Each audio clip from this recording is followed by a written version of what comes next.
Shri Bora ji, Shri Kushagra Nandan ji, Shri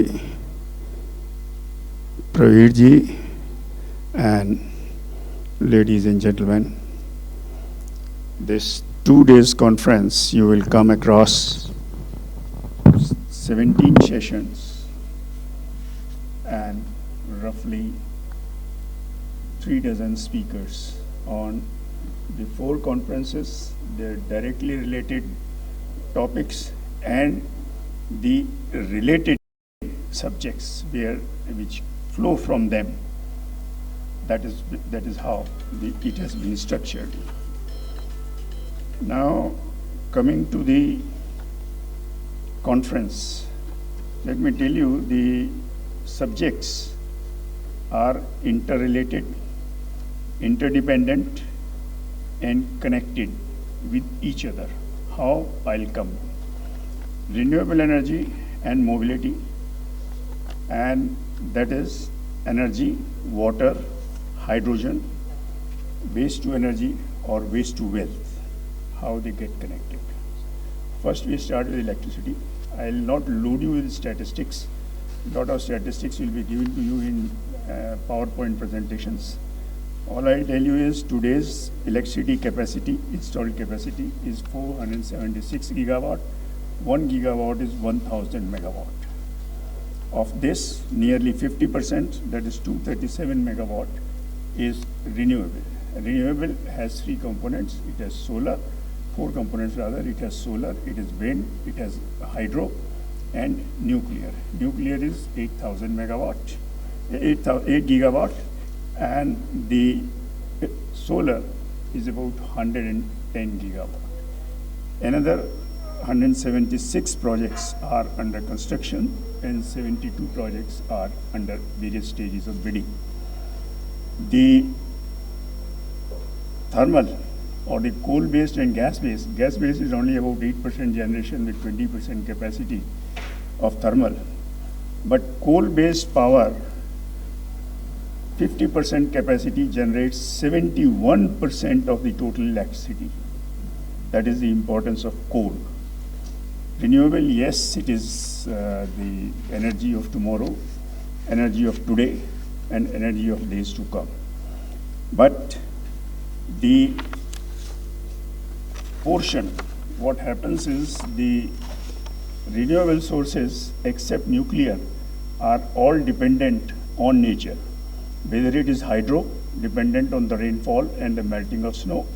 Whether it is solar, it depends on the sunshine and the floating clouds which obstruct the sunshine.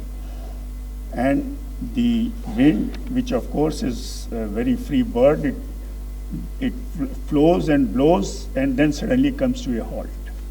So therefore, there are 3 characteristics. One is their uncertainty, second is their unpredictability, and third is the what you call as the intermittency which creates a problem when you use energy in the grid. Because how do you use the energy? This energy is transferred into the grid, and from the grid it is distributed further to the retail centers. This intermittency gives shocks to the transmission grid. And the recent phenomena that blacked out whole of Spain, rather a major part of Spain and a part of France recently, was one such disturbance of the grid due to wind. The relationship we see, and the hydro of course is dependent on water. Hydro could be, it could be a storage based or it could be run of the river. Both are dependent on the nature and both are dependent on the seasons. Earlier there was a predictability that in India the rains will be confined due to the 3 months of rainy season beginning end of June till mid-September.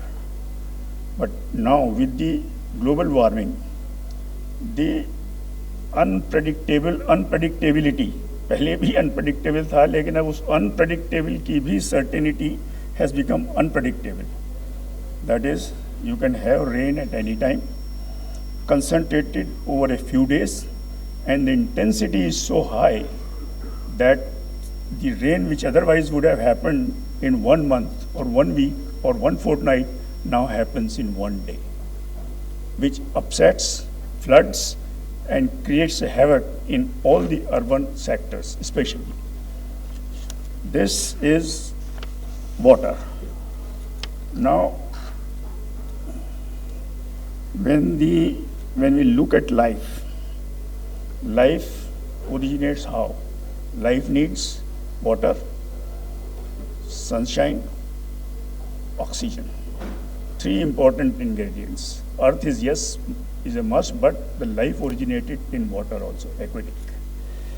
So for the human life, water is a precondition, and this water, solar sunlight, wind, oxygen, in it they create life. And this life, for its sustenance, requires energy. That energy could be internal, it could be external. The internal energy comes from photosynthesis in plants and from food of various kinds in other beings like animals and human beings. The foods of various kinds could be vegetarian and non-vegetarian. Non-vegetarian foods are more water intensive.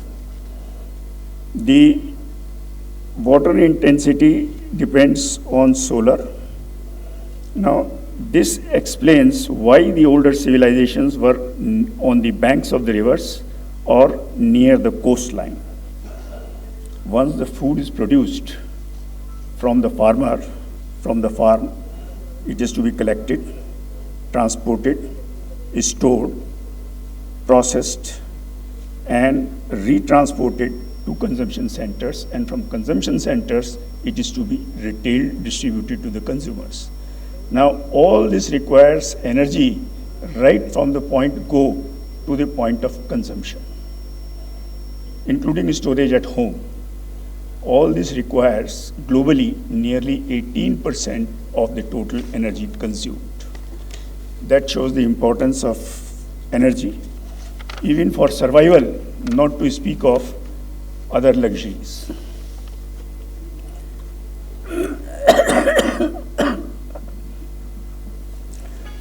Now, this uncertainty and intermittency of the renewables, this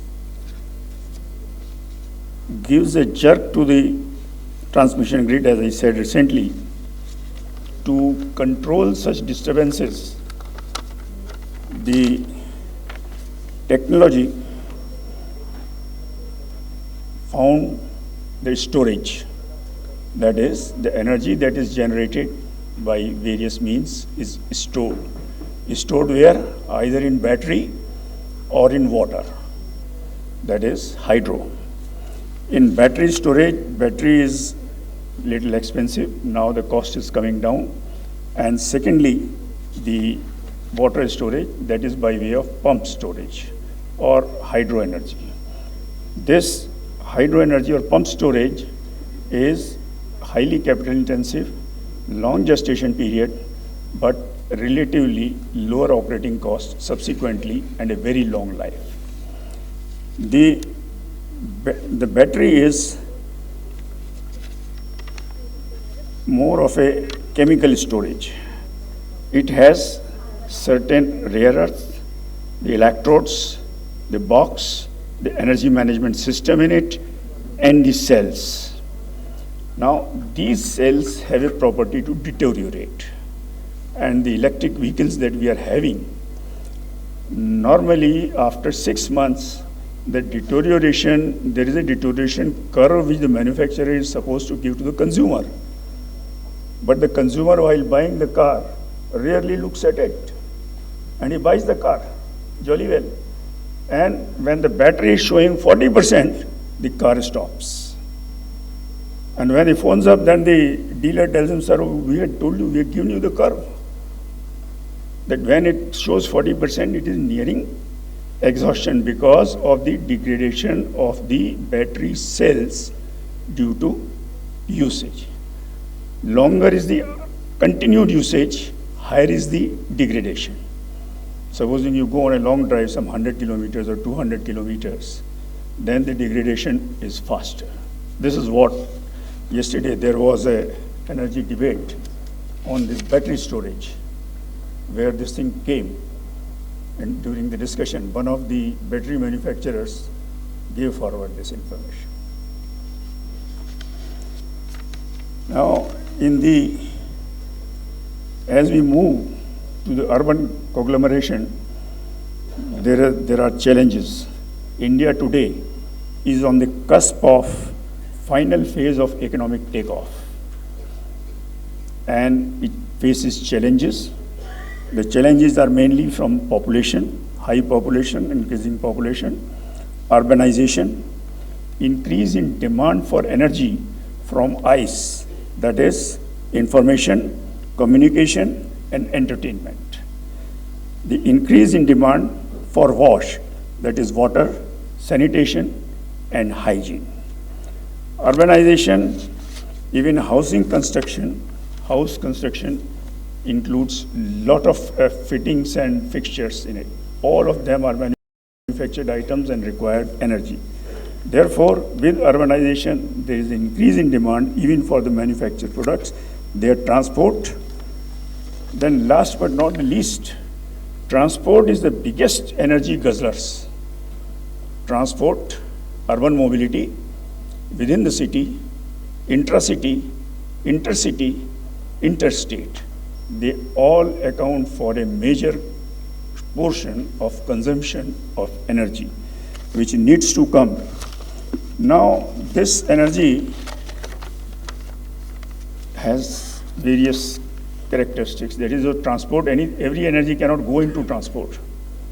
It has to be safe, it has to be storable, it has to be transportable, it has to be dispensable, and last but not least, efficient.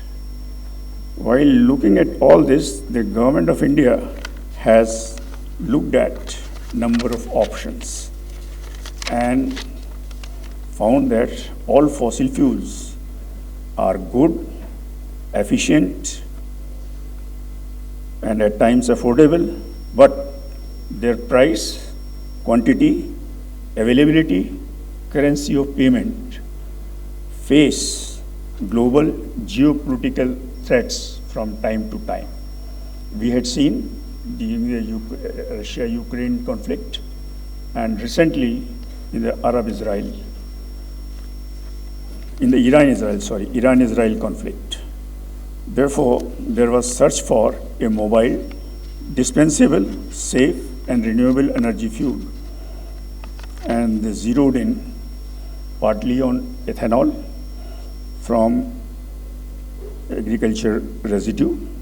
Initially, there was a conflict between food and fuel when it was found that America manufactured ethanol from corn, and that corn, which otherwise was exported as food, was used to produce the fuel. So there was a conflict between the food and the fuel. But in India, the ethanol is being produced either from the molasses, a waste of sugarcane industry, or from the cellulosic waste from the agriculture residue. Then you have the biogas, bio-CNG, and last but not least, the green hydrogen. Government has initiated a mission for each one of these renewable sources. And for the green hydrogen, the government has set up a green hydrogen mission of incentives and schemes spending 10,000 crores to produce 5 million tons of green hydrogen by 2030. And the best news now, ladies and gentlemen, India's Center for Nano and Soft Matter. I think most of us might not have heard of this. Even I too had not heard before I read this report. This Nano Center has developed a material, a next generation device, which is capable of producing green hydrogen by splitting water molecules using solar energy without need for fossil energy and without much use of other costly and scarce rare earth materials. This is going to be a game changer. It depends on its commercial success. This will address India's issue of energy transition and journey thereafter. Further, nuclear we have not discussed. Nuclear energy, whether fusion or fission-based electricity using uranium or thorium fuel in large or small modular reactors will address the long-term electricity base load energy needs. Till such time, some disruptive technology may develop safely and serve the mankind. Ladies and gentlemen, all these activities, initially or finally, they generate energy, including food, but leave a good deal of waste and residue, both in urban and rural sector. In urban, it is agriculture, cellulosic material, and in industrial, it is mostly industrial waste like molasses and other products. All this needs to be disposed of. It is worthwhile increasing use of its recycled water, recycled products, or a part of it is recycled or converted into energy, that is electricity. Thus, it will be a circular economy, addressing all the concerns of energy, environment, water, waste, and urban mobility, urban and rural mobility. Ladies and gentlemen, Energy and Environment Foundation recognizes the individuals and the institutions for their outstanding contribution in their respective fields. Today also, there are awards. Let us wait for them. Thank you.